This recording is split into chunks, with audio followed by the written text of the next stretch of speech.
Baba Saheb doctor Bhimrao Ambedkar ने आजीवन समाज में दलितों की स्थिति को सुधारने के लिए संघर्ष किया, लेकिन आज भी दलितों के साथ समाज में समानता का व्यवहार नहीं किया जा रहा है। आज भी उन्हें प्रताड़ित किया जाता है, आज भी उनके साथ दब से बदतर व्यवहार किया जाता है, आज भी उन्हें दलित होने की सजा मिल रही है। हम ये कहें कि चलो दलितों का आर्थिक विकास भी हो गया हो, लेकिन सामाजिक रूप से आज भी विकास नहीं हुआ है। आज हम ये सब इसलिए कह रहे हैं क्योंकि एक दलित पर अत्याचार की एक ऐसी खबर सामने आई है जिसके बाद दलितों की हालत पर बात करने को मजबूर कर दिया गया। 2 दिन पहले एक बुलंदशहर में खबर आई थी कि कुछ दलितों को कुछ ठाकुर समाज के दबंगों ने जाति सूचक शब्द कहे और बड़े ही बेरहमी से थार चढ़ाकर उन्हें कुचल दिया गया, जिससे एक शख्स की मौत भी हो गई। उसकी गलती बस इतनी थी कि उन्होंने तेज रफ्तार से चला रहे थार सवारों को इतना कहा कि गाड़ी थोड़ा धीरे चला लो। अब आज रामपुर में जो खबर आई है उसे सुनकर आपके रोंगटे खड़े हो जाएंगे। रामपुर में टांडा क्षेत्र के कुर्शेवरी में 6000 रुपये के लेन देन को लेकर एक दलित मजदूर को दबंगों ने पेड़ से बांधकर इतना पीटा, इलाज के दौरान उसकी मौत हो गई। पूरे परिवार का रो रो कर बुरा हाल हो चुका है। देश और दुनिया की तमाम छोटी बड़ी खबरों को जानने के लिए जुड़े रहिए दानिश न्यूज़ के साथ। की डेथ हुई है। हमारे पापा हमको गए थे, मतलब वही मजदूरी करके कमा के खवा करे थे हमें, तो हमको गए मतलब रीफर चलाने, वो रीफर चलाने 3 से मार के आए थे।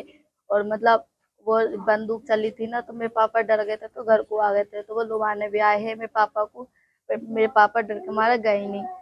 मतलब फिर आए थे वो 16 तारीख को लुभाने, 16 तारीख को आए थे तो मेरे पापा जा ही ना रहे थे। तो मतलब मेरा भतीजा तो सब छोड़ना चाह रहे तो वो सोच रहे थे कि मैं कहीं कुछ चले जाएंगे तो मतलब भेजेंगे नदिया। तो कह रहे तुम हमारे साथ चलो, तो कह रहे नहीं। तो मेरे पापा कह रहे ना मैं जा रहे, तो वो कह रहे थे नहीं चलो। तो मेरे पापा कह रहे तुम चलो, मैं अपने मोटरसाइकिल से आता हूँ। तो मतलब मोटरसाइकिल मेरे पापा ने स्टार्ट भी कर ली थी, तो खड़ी करके मोटरसाइकिल तो लेके मतलब खड़ी करवा के तो खुद ने जबरदस्ती बिठा के ले गए थे। और ले जाके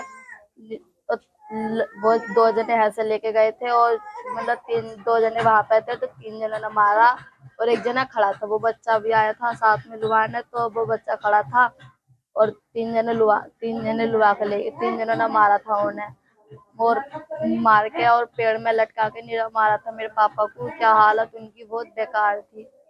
और वो सड़क पे झाड़ियों में फेंके थे मेरे पापा को, मकान में नाक में से खून निकल के आ रहा था। प्रेमपाल को इमरान और उसका भतीजा मोटरसाइकिल पर बिठा करके ट्रैक्टर चलाने को ले गए थे और रास्ते में 6000 रुपए को लेकर के प्रेमपाल के साथ मारपीट की गई थी, जिसको गंभीर चोटें आई हैं। इस सूचना के आधार पर तत्काल थाना टांडा पर अभियोग पंजीकृत कर लिया गया था और जो विक्टिम था उसको इलाज के लिए हॉस्पिटल भेजा गया था, जहां से उसको फर्दर इलाज के लिए सफदरजंग दिल्ली रेफर कर दिया गया था। इलाज के दौरान प्रेमपाल की कल शाम को मृत्यु हो गई है। पूरी घटनाओं को सुसंगत धाराओं में तरमीम कर दिया गया है। जो दोषी इमरान और उसका भतीजा है उन दोनों की गिरफ्तारी कर ली गई है। इमरान और उसके भतीजे के कब्जे से मोटरसाइकिल, घटना में प्रयुक्त जो रॉड थी और पेचकस आदि वस्तुएं बरामद कर ली गई हैं। विस्तृत पूछताछ की गई है, विवेचना प्रचलित है। इसमें और भी जो तथ्य प्रकाश में आएंगे उनके आधार पर अग्रिम कार्रवाई।